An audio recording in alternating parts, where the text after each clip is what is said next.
Brother lads, welcome back to the Cossy Arsenal podcast. My name is Cossy. Welcome back to a brand new video.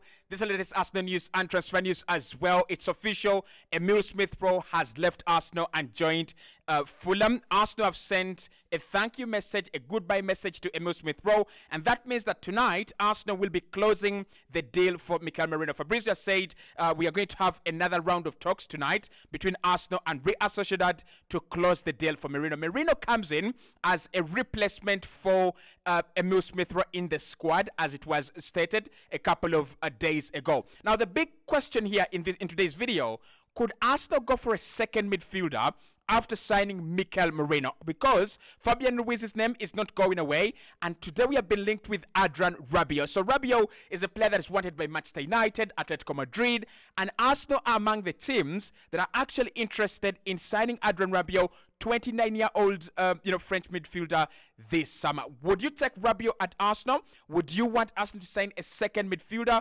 Both Rabiot and Fabian Ruiz, central midfielders, central attacking midfielders, but Rabiot obviously can play in that defensive midfield role. So I want your thoughts. Why would we go for two midfielders? We're going to be talking about that. Should we go for two midfielders? We are also going to talk about that as well. And then Ruiz or Rabiot, which one makes more sense? We'll talk about that as well. But of course, to confirm here, it is confirmed now officially. Fulham have signed Emile Smith-Rowe, for £27 million plus £7 million in add-ons. It becomes Arsenal's most expensive deal, alongside Florian Balogun and Alex Oxlade-Chamberlain. The player said that listening to the project from Fulham and speaking to the manager, he thought it was an exciting project for him and definitely the perfect step for him to go and change his career. I'm sorry, Emile Smith-Rowe. I think coming from Arsenal, you should have gone to a club like Aston Villa. But if you want more game time, if you want a place where your game time is not challenged, then Fulham is the right place. I don't see it as a project for me that can take him into the World Cup or probably the Euros. But what I can say, it's going to give him a stage to a bigger club. I won't be surprised to see him go from like Fulham to a club like maybe Atletico Madrid, maybe AC Milan, maybe Juventus, something like that. I can see it as a step for him to just refine himself and then get a bigger move. Now, Arsenal, in response to Emile Smith-Rowe signing for Fulham officially, tonight we're going to have another round of talks to sign Mikel Merino. And this round of talks are not going to be about anything, but just agreeing the structure and agreeing on the add-ons of the deal, which is expected to be 30 million plus 2 in add-ons. So that is where we are with Mikel Merino. He's going to be our first midfield signing, but could Arsenal get a second midfield signing? Now, again, today, I've seen this report. Adrien Rabiot has many suitors with Real Madrid. Interesting that Madrid are interested as well. Atletico Madrid, that makes sense. They're not getting Merino.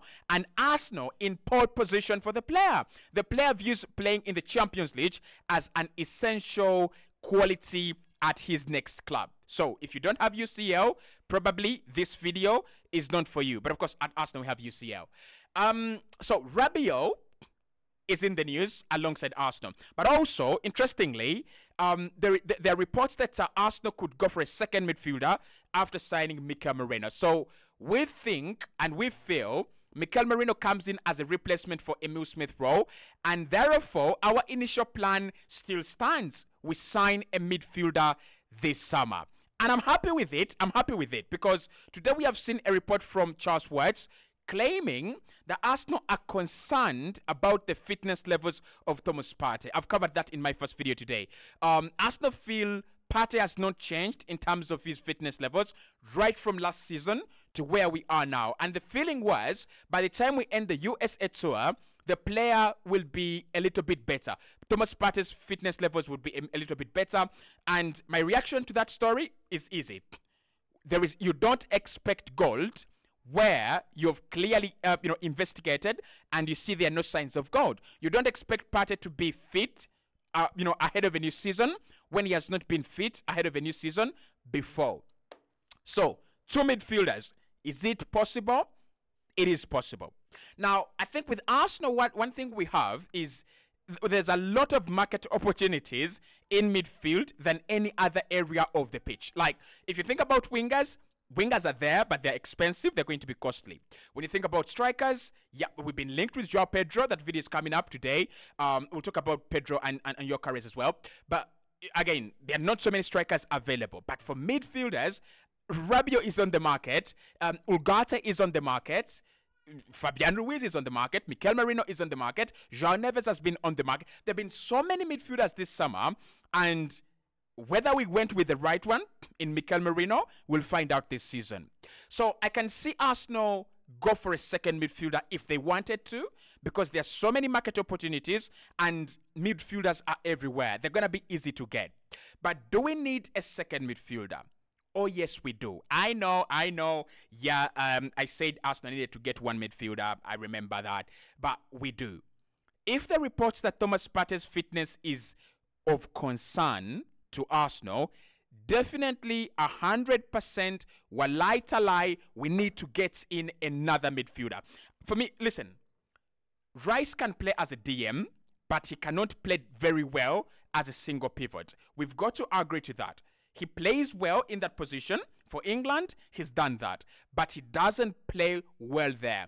I mean, I could name 5 midfielders that can play in a single pivot better than Declan Rice.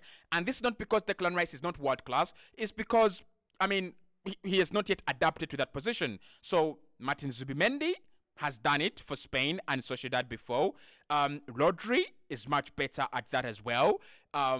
Aurelien Tchouameni is much better than that. And when you look at those players that I'm talking about, they have a certain quality that Declan Rice doesn't have. They have that quality of not being too safe. Even Jorginho himself is a much better player in terms of playing that single pivot, because they are safe in possession, by the way, but they're not too safe. They're okay with turning and progressing the ball and progressing play.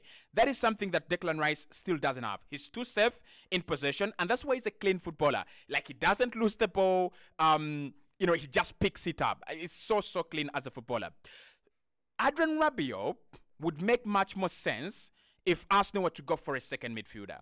I'll talk about Fabian Ruiz in a little bit, but Rabiot makes more sense because Rabiot is 29 actually. He's played at CAM, he's played at left midfield, he's played at CM, and he's played at DM. And what are we looking for right now? We are looking for a player who is closer to Jorginho, technically gifted, physical, and very, very good on the ball. That is Adrien Rabiot. I just described Adrien Rabiot. If we don't want to sign him this summer for ourselves, let us sign him this summer for Arsene Wenger. The guy was dying to sign Adrien Rabiot for like 10 years. Can we get him can we get Rabiot at Arsenal to honor the memory of Arsene Wenger, please? But getting back to the serious business. Why I like Adrien Rabiot as a signing, not as a player. As a signing, as a player, I think he's overrated. Like, I just feel like whenever we mention the name of Adrien Rabiot, there is a certain part of the fan base, the football fan base, that just goes, wow, he's so good. He's played for big clubs. He is talented, but I think his career is a little bit overhyped, is a little bit overrated. But why I think it's a good signing, and why I think that he might end up at a club like Man United, or he might end up at a club like ATM. You look at the clubs that actually want him; they're very, very good clubs. Arsenal, United, ATM, Real Madrid. If it is true that Madrid wants him, those are very, very good clubs, and they know the value of a player like Adrien Rabiot. You bring him in. He can play anywhere in that midfield. His experience, his pedigree, like I said, he's a talent, but he understands football. And for this Arsenal side that is a little bit young, if you added a player like Rabiot, it would make much more sense. But Rabiot, oh my God, that's interesting. Rabiot for Arsenal, I'm not going to clip this up. Rabiot for Arsenal makes more sense because of Thomas Partey's concerns. So, for Thomas Partey, we know every single season, Arsenal will have that one month, maybe one week, maybe 7 weeks, where you don't have Thomas Partey. And crazy enough, as if this is this is a surprise to me. Arsenal have around 7 or 8 games in December. 7 or 8 games in December. We are playing 2 games per week in December. If Thomas Partey is not available during that time, right? And we are playing with Declan Rice and Jorginho, and maybe Jorginho picks up an injury, because we are living on a ticking time bomb. Partey is old and has fitness issues. Jorginho has less fitness issues, but he's old. So he's doomed to have fitness issues. That's why I would say a 29-year-old Rabiot would be a much better player. I think it's a good deal for us, this summer. If you don't get Kimmich, go and get Rabiot. So for Rabiot, if you're looking at a second midfielder, Kimmich and Rabiot, those are 2 players. A defensive midfielder this summer, if Arsenal can get in, even if it's a free, even if it's getting N'Golo Conte back, I'm 100% in support of that. Okay. Now, Fabian Ruiz, right? Fabian Ruiz is the other player in the news. And that would mean that Arsenal signing 2 central attacking midfielders, although Fabian Ruiz is primarily seen at Arsenal as an attacking midfielder, as a player that can give you the Odegaard benefits when Odegaard is not on the pitch. And again, I would understand that very well, because the initial plan, like I said, right from the start, was Arsenal get 1 midfielder, and then if we sell players, then we get another midfielder. And we have sold Emil Smith-Rowe, and we're getting Mikel Merino, and we could get another. But with Fabian Ruiz and Mikel Merino coming in, I'm not going to talk about the age, because we have complained about that for some time. 28 makes no sense. The reason as to why I feel like Fabian Ruiz and Mikel Merino shouldn't come in at the same time is Fabio Vieira.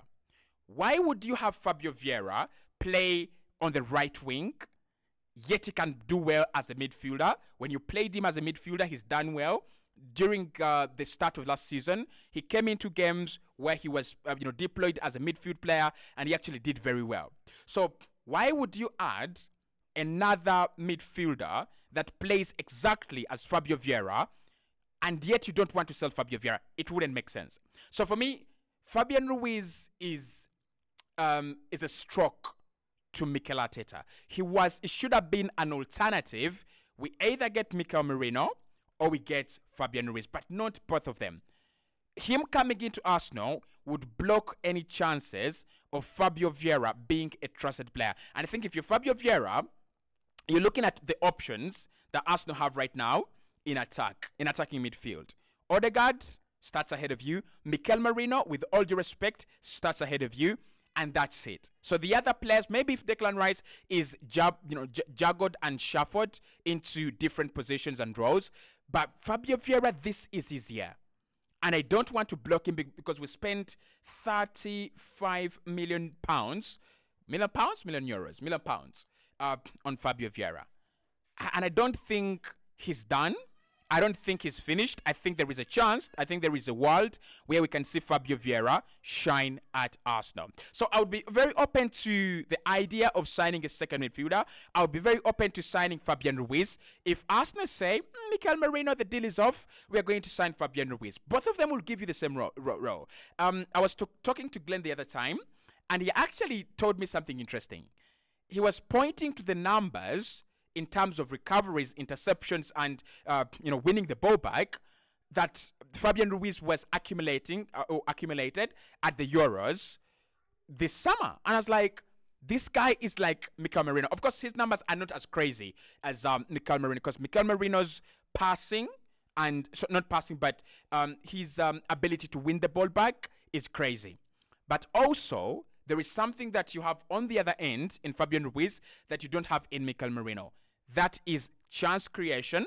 He's good. Merino is good, but Fabian Ruiz is better. And of course, just playing as an eight, creating those symmetries on the left hand side, he would be much better. But I think Arsenal have looked at Merino as a market opportunity, but also a player that manager wants as a priority. So for me, second midfielder, I'm okay. I'm open to that. But can we go for one that can kind of be like a shock absorber to Thomas Partey's madness?